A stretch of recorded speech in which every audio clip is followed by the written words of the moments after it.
And tonight on the Daily Wrap, Hillary Clinton's campaign is now admitting Mrs. Clinton's server was wiped clean. We'll talk to Harvard professor Alan Dershowitz about that and more. A new poll out today finds Joe Biden would beat Hillary Clinton and Donald Trump in 3 key states, and he hasn't even announced yet.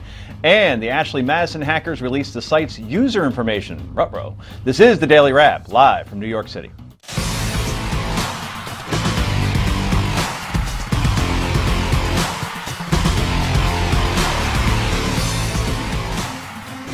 And welcome to the show, everybody. I'm Joe Contra, joined by my co-host, Rick Unger. And how are you today? The dog days of summer continue to give us tremendous entertainment. We can't even use that phrase this year. It's out of the lexicon. You're right. There are no dog days of summer if you're in the news business this year.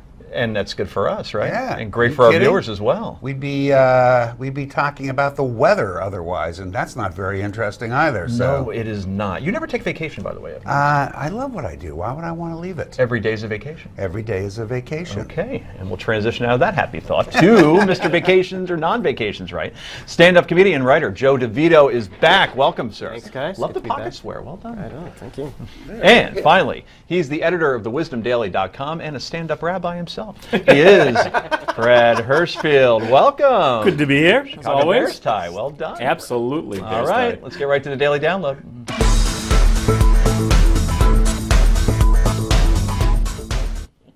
Although there have been rumors, last night it was revealed that Hillary Clinton's lawyer told a Senate committee that emails and all other data stored on her computer server were erased prior to being turned over to the FBI. Here is Fox News' Ed Henry 2 days ago asking Mrs. Clinton if her servers were wiped. What, like with a cloth or something? No, well, no. I don't know how it works digitally at all. I do not have any. Ed, I know you want to make a point, and I can just repeat what I have said. In order to be as cooperative as possible, we have turned over the server. They can do whatever they want to with the server to figure out what's there or what's not there. Orange really is the new black. Anyway, Clinton's communication manager, Jennifer Palmieri, was pressed on Bloomberg TV yesterday whether or not her boss directed the email server to be wiped. Did she or did she not direct someone to do more than delete the emails, but in fact to then either wipe, scrub, go deeper into the system? Did she direct that to happen or not? No, I think when you're getting to the level of what actually technically happens on a server. I'm not getting into that. I'm asking what she directed people to do with her server. Did she delete the email or did she ask more than deletion happen? When I delete email, I hit delete. No. That's all I do. That's what most Americans do when they want to delete an email. So did she ask someone to do more than that or not? No. And here comes Game Change 3.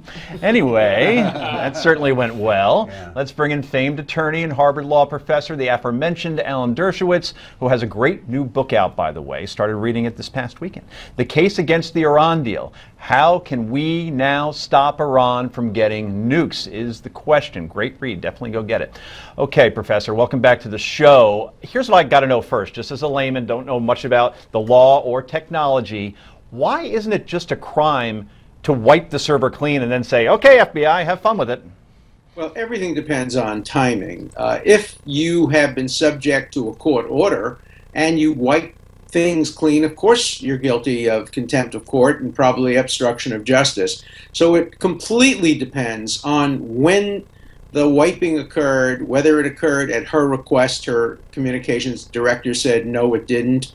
The law is very simple and it's very clear. You can only be held guilty for conduct that was illegal at the time you committed it. You can't create crimes after the fact. That's what the ex post facto clause of our Constitution prohibits. So the question is always going to be to Hillary Clinton, as to anyone else, was what they did illegal at the time that they did it? And I'm not defending her conduct because I'm a Democrat. I defended Tom DeLay's conduct. I defended Governor Perry's conduct. I defended Menendez's conduct. I think you have to keep the criminal law apolitical, and you have to apply it fairly to all people. It has to be one law for all people. That means Hillary Clinton can't get any benefits or disadvantages because she's a prominent potential future president.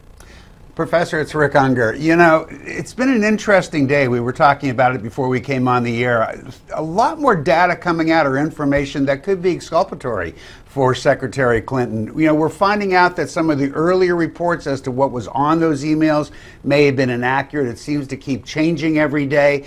Now we're getting some information out that a lot of this has to do with interagency disagreements over what is and what isn't classified.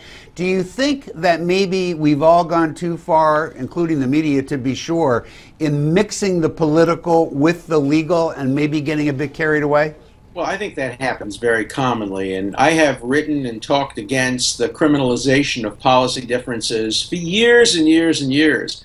I just think it's always a mistake to try to apply the criminal law to conduct that was lawful at the time it was engaged in, or in questionable cases. The criminal law ought to be reserved for people who make the kind of Hamlet declaration, to be or not to be a felon.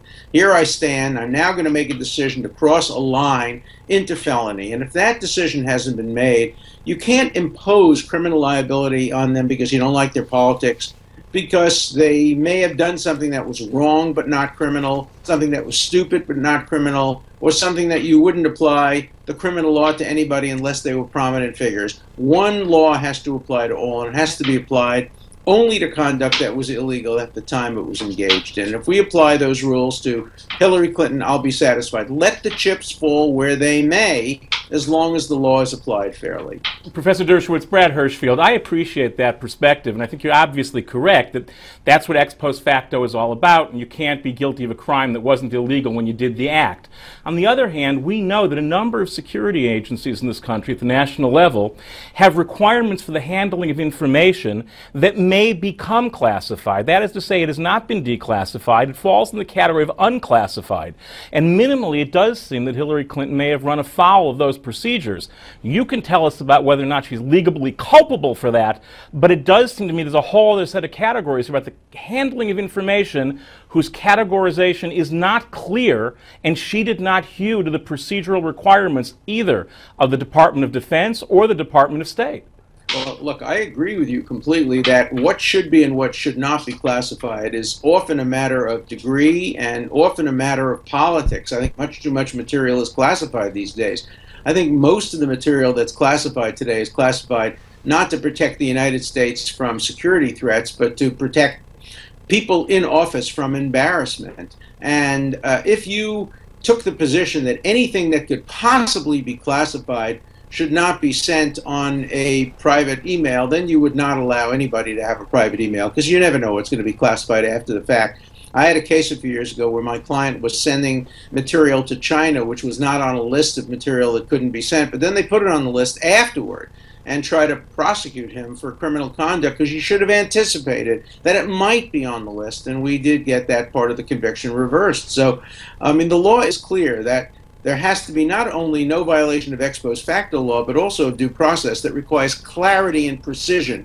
You can't allow people to be prosecuted for crime based on guesswork.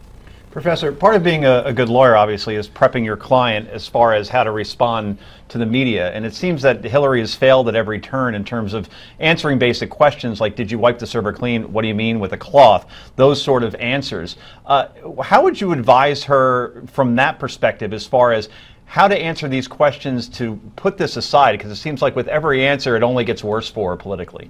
Well, she has a terrific lawyer. David Kendall is one of the great lawyers in America. He's been advising the Clintons from the beginning of time. I think they were even classmates together in law school, and I'm not going to second guess. Obviously, what he's doing, he knows the facts. I don't. So how I would advise my client would depend on what the facts were and what she told me the facts were. And, you know, sometimes you answer questions directly if you can. You answer them indirectly if you can't answer them directly. So I'm not going to second guess her lawyers. All I'm saying is be patient.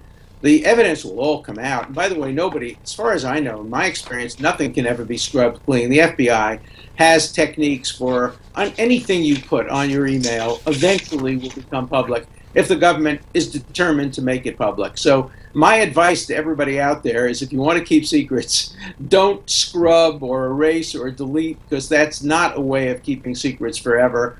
Just don't put it on your email. That's the only way to keep a secret. Professor, thanks so much for joining us from Martha's Vineyard. We appreciate it. My pleasure. Thank you. Okay. Do you think Hillary Clinton is in legal trouble? Do you think she'll serve time? Let us know at newsmaxtv.com/comments, and let us know. More Daily Wrap next.